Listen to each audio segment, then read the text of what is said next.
Malgré le regard perçant de l'infirmière extraterrestre, j'ai réussi à voler un baiser. Alors que Riven ordonnait à son vaisseau de se diriger en spirale vers l'énorme station de recherche, il sentit la sueur couler sur son front alors qu'il luttait pour équilibrer la descente de ses mains, dansant sur les commandes défaillantes. Le vaisseau flottait dans le vide comme un lotus argenté. Les sirènes d'atterrissage d'urgence retentirent. Il a dit « Allez, viens !» avec la mâchoire serrée. Il supplia les pillards, disant « Ne meurs pas maintenant !» Il l'avait pris par surprise dans une embuscade près du Sekian Drift. Son noyau de moteur a encaissé 3 coups précis. Il n'avait d'autre choix que de se diriger vers le quai le plus proche, à la recherche de proie. La force a secoué son squelette. Alors que sa petite embarcation glissait à travers le port d'amarrage, le métal frottait contre le métal. Il était entouré de mousse d'urgence juste avant de perdre conscience à cause de l'obscurité qui approchait. Une lumière violette se faufilait à travers les paupières de Riven alors qu'il se réveillait. Il avait la sensation d'être suspendu dans une zone de confinement médical, comme s'il était en apesanteur. Chaque respiration lui faisait mal aux côtes. Une voix claire et mélodieuse informa que la personne était réveillée. En rouvrant les yeux, Riven découvrit qu'il se trouvait dans une salle médicale moderne. Un extraterrestre imposant et élégant à la peau de la couleur du crépuscule se tenait devant lui, l'être le plus envoûtant qu'il ait jamais vu. Ses grands yeux en amande brillaient d'une iridescence intérieure, ajoutant à ses traits gracieusement formés. Elle examinait ses signes vitaux tandis que de délicats implants médicaux se courbaient le long de ses tempes brillant doucement. « Où suis-je » demanda Riven avec une posture tordue, luttant pour se redresser contre le champ de confinement. Elle ordonna « Reste immobile » tout en manipulant un contrôleur dans l'air. Le consortium estrien vous a accueilli à bord de son navire de recherche le Celestial Nexus. Voici Taliazen et je suis médecin-chef. Avec de nombreuses blessures, vous avez atterri dans notre dock auxiliaire après un incident. Le champ s'est déplacé autour du torse de Riven et il a grimacé. C'était un plaisir de vous rencontrer également. Voici mon nom Riven. Son nom était l'appel de Riven, marine coloniale de la Terre. Même si je suis plutôt un pigiste en ce moment, le visage de Dahlia ne montrait aucune émotion. Il a été noté que vous êtes un humain. Il n'y a aucune marque formelle sur votre yacht. Comment vouliez-vous utiliser l'espace estrien? Une vacance est-elle vraiment possible? Avec un sourire douloureux, Riven a fait une proposition.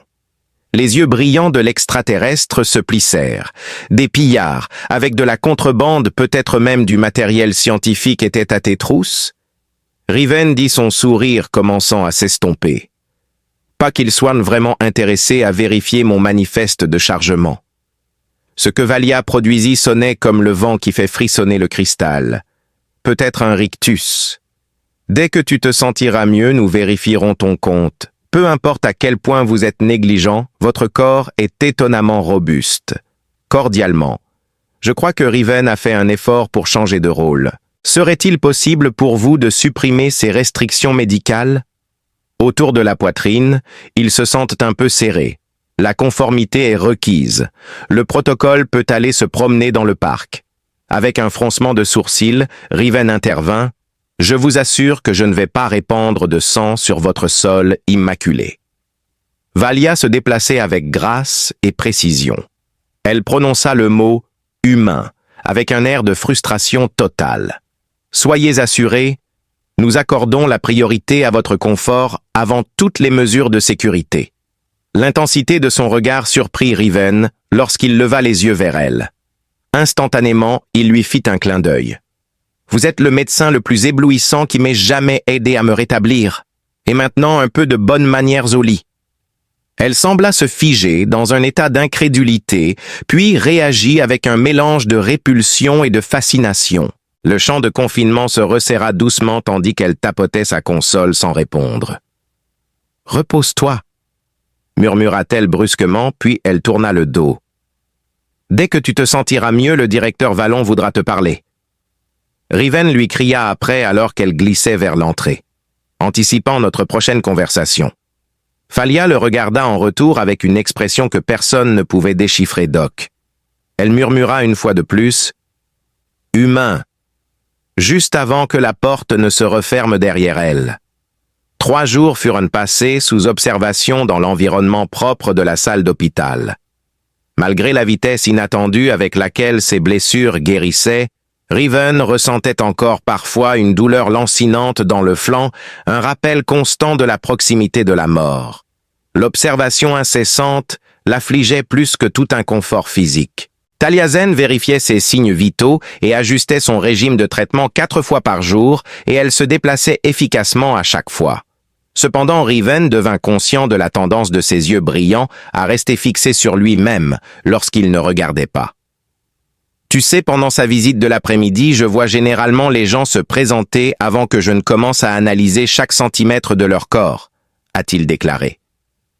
Alors que Talia s'arrêtait devant son écran de diagnostic, ses doigts étaient fins. « Vos protocoles culturels sont hors de propos. À bord de cette station, je m'assure simplement que vos blessures ne vous fassent pas mourir, donc vous vous en souciez. » Riven sourit largement. Un léger changement dans son teint, une nuance de violet plus foncé se répandant sur ses joues, donnait l'impression d'un rougissement. Elle répondit avec sang-froid, « Votre survie témoigne de ma compétence médicale. » Le directeur Vallon entra alors que la porte s'ouvrait en sifflant. Contrairement à la grâce de Talia, le directeur de la station marchait avec une précision délibérée.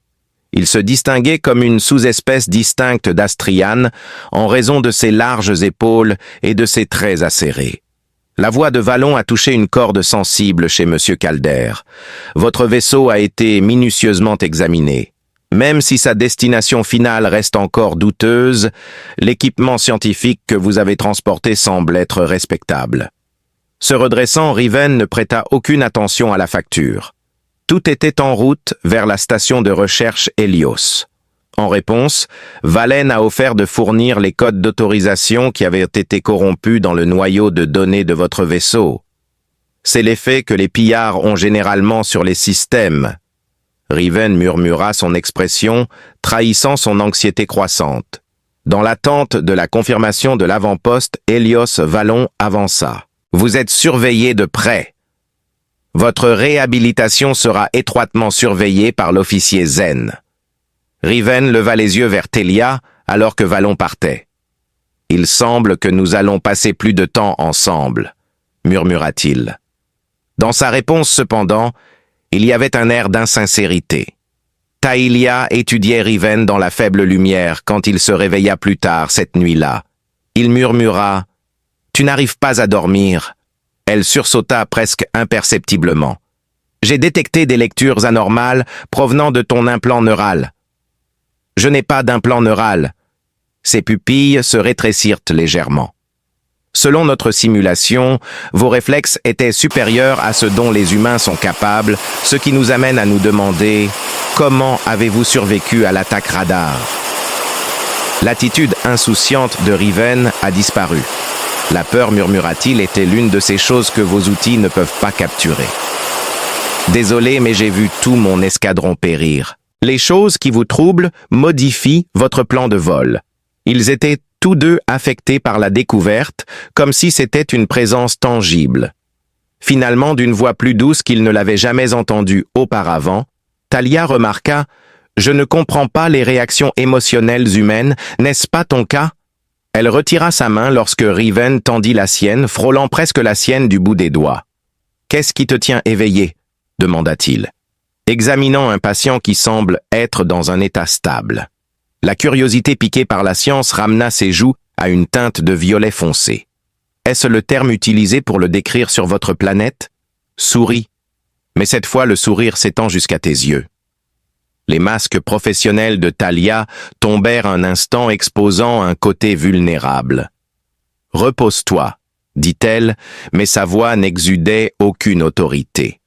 Elle s'arrêta à l'entrée, sa silhouette illuminée par la lumière. « Ce n'était qu'un protocole », répondit-elle, sa voix soudainement remplie de chaleur. « Des protocoles d'urgence !»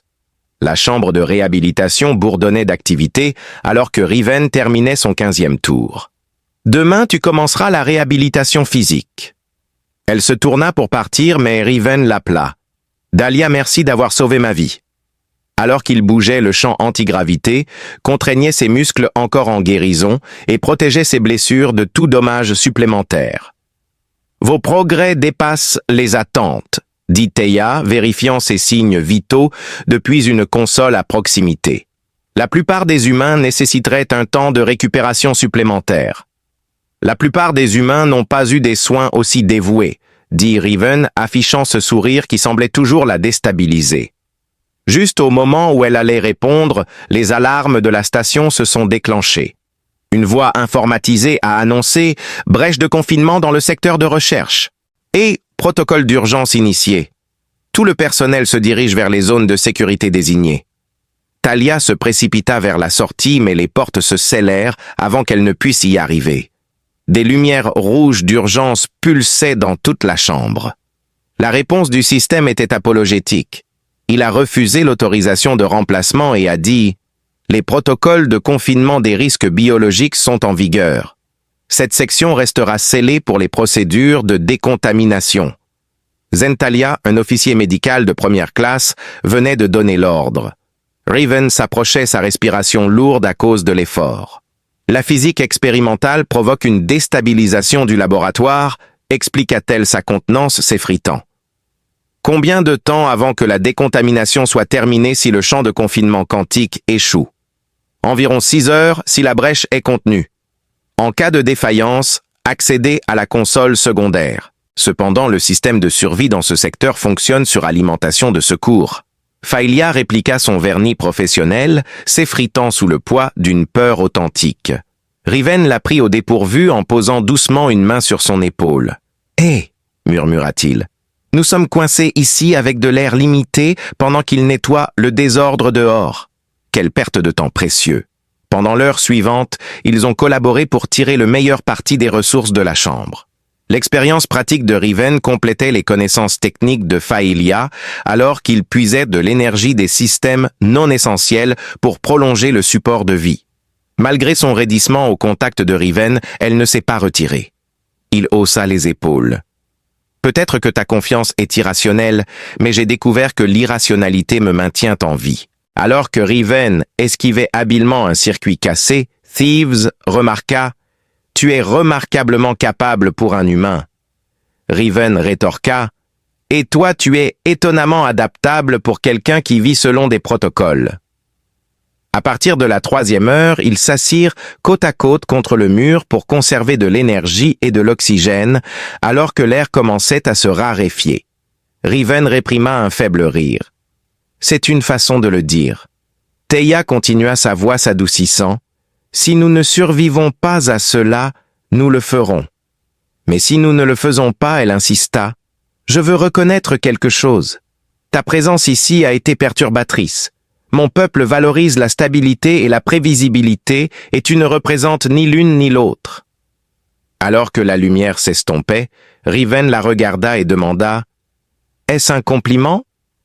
Elle a dit que c'était une observation, mais ses yeux révélaient un nouvel aspect de son intérêt au-delà de la science. Avec leur niveau d'oxygène en baisse, Riven s'est ouvert sur sa famille, qu'il avait perdue dans les guerres coloniales, et comment il avait décidé de devenir pilote pour que d'autres n'aient pas à traverser ce qu'il avait vécu. En réponse, Dahlia a partagé comment elle avait choisi de vivre seule parmi son peuple, sacrifiant la connexion dans sa poursuite de la médecine.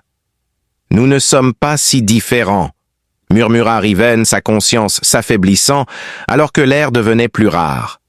Ils se cachaient tous les deux de quelque chose, et alors que la nuit tombait, il ressentit une sensation inattendue. Brisant les barrières, Riven se tenait devant le hublot, regardant les étoiles lointaines scintiller au-delà du champ protecteur de la station.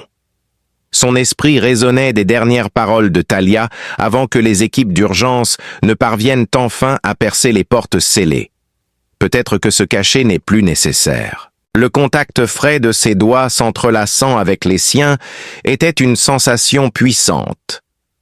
Après le confinement d'urgence, 2 semaines s'étaient écoulées et bien que son corps se soit rétabli, quelque chose d'autre avait changé, quelque chose de moins physique, mais plus significatif. « Votre vaisseau a été réparé. » dit Talia derrière lui. Le directeur Vallon a reçu confirmation de l'avant-poste Helios concernant votre contrat de livraison. Riven se tourna vers elle et dit « Alors je suis libre de partir ». La façon dont ses yeux croisaient les siens lors des examens médicaux, les moments prolongés où leurs mains se touchaient accidentellement, les questions sur la Terre et les coutumes humaines qui allaient au-delà de l'enquête scientifique, tous ces changements subtils qu'il avait remarqués depuis leur crise partagée, mais elle avait calmement répondu en gardant son attitude professionnelle intacte. Pendant ce temps, Faïlia s'approchait prudemment du hublot, se tenant à ses côtés tout en gardant ses distances. « Votre présence ici ne sert plus à rien. Le consortium vous avait indemnisé pour les dommages causés par les pillards à votre vaisseau, mais ce n'était pas ce que Faïlia avait demandé. Un espace de possibilités non exprimées remplissait l'espace entre eux. Finalement, d'une voix inhabituellement tremblante, elle dit « J'ai préparé un paquet de données. Il contient des informations sur la compatibilité physiologique humaine. C'est à des fins de référence médicale. » Riven haussa un sourcil et dit « Référence médicale ».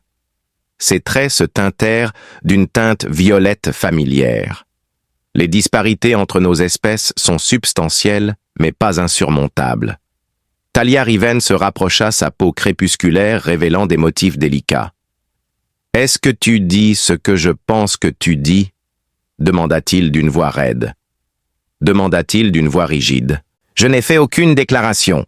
Je veux simplement m'assurer que tu as des informations précises avant de partir. » Le sourire de Riven était plus doux que celui qu'il portait lorsqu'ils s'étaient rencontrés pour la première fois. « Puis-je? Je suis intéressé par vos recherches. » murmura-t-il en levant la main vers son visage. Après une brève pause, elle hocha la tête presque imperceptiblement. Ses doigts traçaient délicatement les implants argentés à sa tempe, suivant leur chemin jusqu'au point où ils se fondaient avec sa peau. Ses yeux se fermèrent en papillotant lorsqu'il les toucha. Cependant, tout ne peut pas être déduit des paquets de données. Juste au moment où elle allait répondre, le système de communication de la station s'est déclenché. « Officier médical Zen, présentez-vous immédiatement au directeur Vallin. » Galia se retira sa contenance, revenant en un instant. « Nous continuerons cette discussion plus tard, » dit-elle, reprenant sans transition son masque professionnel.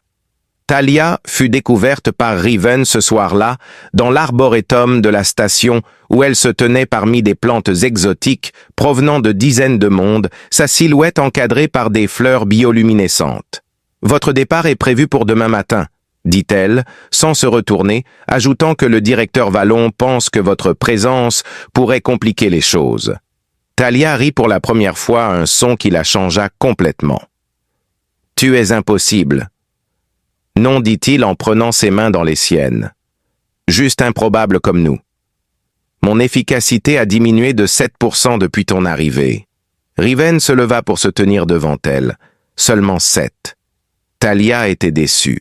Alors qu'il comblait enfin le fossé dans la solitude de l'arboretum, au milieu de témoignages vivants de la coexistence harmonieuse de mondes divers, Riven et Talia s'embrassèrent timidement, s'aventurant en territoire inconnu. Elle sentit sa peau se refroidir contre sa chaleur et ses doigts traçaient les contours de son visage comme pour mémoriser chaque détail. Alors que la nuit artificielle descendait sur l'arboretum, elle murmura « Je n'ai jamais ». Il lui répondit à voix basse « Moi non plus. Pas comme ça ».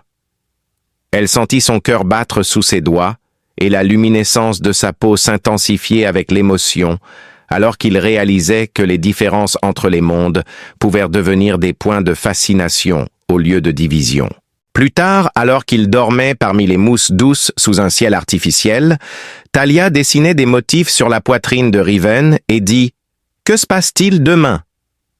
C'était une métaphore pour deux individus découvrant une connexion à travers l'étendue de l'espace et de la biologie.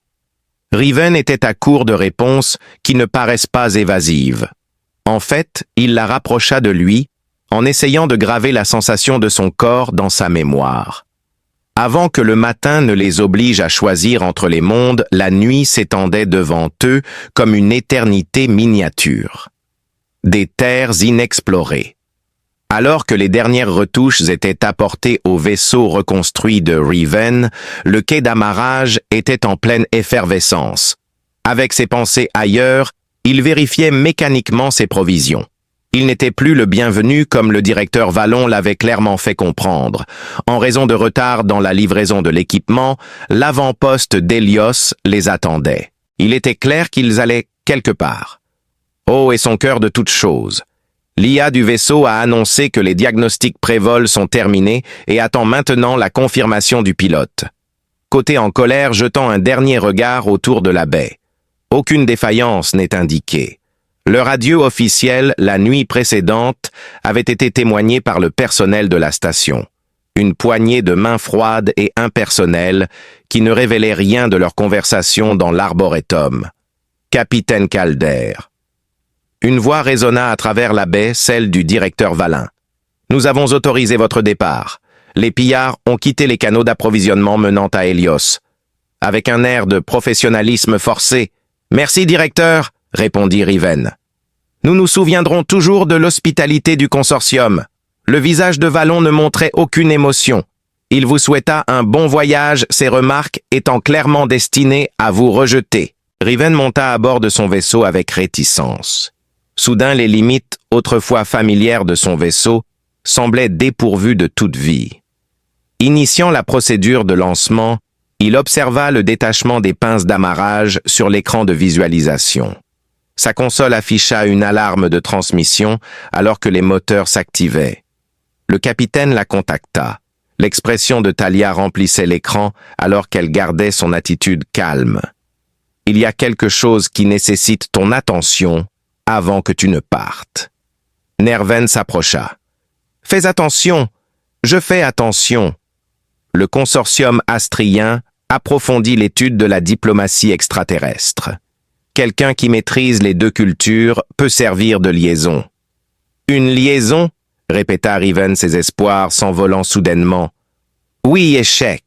dit-elle, son expression sérieuse, trahissant son attitude sérieuse. La proposition que j'ai faite pour une initiative de recherche coopérative a été approuvée à contre-cœur par le directeur Vallon. Il y aurait beaucoup d'interactions entre différentes espèces dans ce rôle. L'idée est intrigante, dit Riven. Sa bouche se courba légèrement en un sourire. Dois-je répondre à des exigences spécifiques? Elle pensait que c'était un niveau de tolérance sans précédent pour les traditions autrichiennes. Son expression était calme, mais il y avait une lueur de sourire qui aurait pu être un intérêt pour notre programme d'échange d'officiers médicaux. Évidemment, elle n'était pas dans la salle de contrôle comme Riven pouvait le voir derrière elle. Alors qu'un petit vaisseau de recherche était en préparation pour le lancement, elle se trouvait dans le quai d'amarrage secondaire. Avec une grande prudence, il s'enquit de ce rôle. Y aurait-il des déplacements requis? Elle répondit que c'était considérable. Nous devons accompagner votre envoi jusqu'à l'avant-poste Hélios en tant que première mission, puis nous allons inspecter les colonies extérieures. Le directeur Vallin a donné son approbation pour l'affectation du vaisseau de recherche luminaire à cette tâche. Le visage de Talia changea légèrement. Il a dit que je devrais acquérir de l'expérience sur le terrain. Ses mots exacts étaient « Si tu insistes pour être distraite, fais-le loin de mon poste. » Riven ne put s'empêcher de rire. Pendant un instant, l'air formel de Talia s'estompa et il retrouva la femme qu'il avait embrassée dans l'arboretum. Cela ressemble à une approbation pour moi. C'était sa première admission qu'elle avait déjà ignoré le protocole. Cependant, je suis catégorique sur le fait de ne pas vouloir revenir à ma vie habituelle. Riven a murmuré que la perturbation peut être bénéfique. Quand votre luminaire sera-t-il prêt à entrer en orbite? Sa réponse fut qu'il attendait simplement son liaison de recherche. Riven a redirigé son vaisseau vers la baie secondaire en passant ses mains sur sa console. Prévenez le directeur Vallon qu'il a accepté le poste de liaison pour le consortium. Il a fallu 7 jours pour atteindre l'avant-poste Hélios. Une semaine d'exploration de territoires inexplorés, non pas au sens physique, mais dans le domaine de la connexion humaine. L'intellect analytique de Theia appliquait la même minutie à sa connexion romantique qu'à ses études médicales. L'intuition et la flexibilité complétaient l'approche systématique de Riven. Riven prit Theia dans ses bras, alors qu'il se tenait sur le pont du luminaire, approchant de l'avant-poste. Il dit « Quelle est la prochaine étape ?» Après Hélios, les doigts de Thalia ont tracé la silhouette de son visage qu'elle avait appris à reconnaître. 17 systèmes dans la nébuleuse de Céphus n'ont pas encore été étudiés. Des anomalies non identifiées ont été découvertes dans la dérive de Tarverus. L'éventail des possibilités est vaste. Les coordonnées de recherche n'étaient pas ce que je demandais. Malgré ses cheveux, Riven sourit. Dans ses yeux autrefois cliniquement détachés, Thalia trahissait désormais une certitude nouvelle en levant la tête pour le regarder. Alors peut-être que la bonne réponse est cruciale. Ce qui suit est tout. Alors que l'avant-poste d'Hélios s'étendait sur leur écran, Riven les embrassa pour les enfermer dans leur destin. Deux entités extraterrestres non humaines naviguant un chemin entre les étoiles. Et Astrion aussi, mais dans le rôle de pionnier vers une frontière inexplorée où la diversité devenait une force et les conventions devenaient des opportunités. Autorisation d'amarrage demandée par Luminaire. Thalia, avec Rivens entrelacé dans sa main libre, parla dans le système de communication. Une équipe de recherche de 2 personnes a entamé une longue excursion. Objectif prolongé. Riven sourit en écho. Elle rit si fort que sa réponse résonna à travers le pont. Les pinces d'amarrage étaient engagées, et il se tenait au bord de 2 mains, un pilote qui avait trouvé une raison de continuer à voler, et une guérisseuse qui avait découvert que certaines blessures nécessitaient de l'amour, pas des médicaments. L'espace qu'ils ont créé ensemble plutôt que les étoiles qu'ils ont traversées était l'endroit où leur histoire commençait seulement à prendre forme.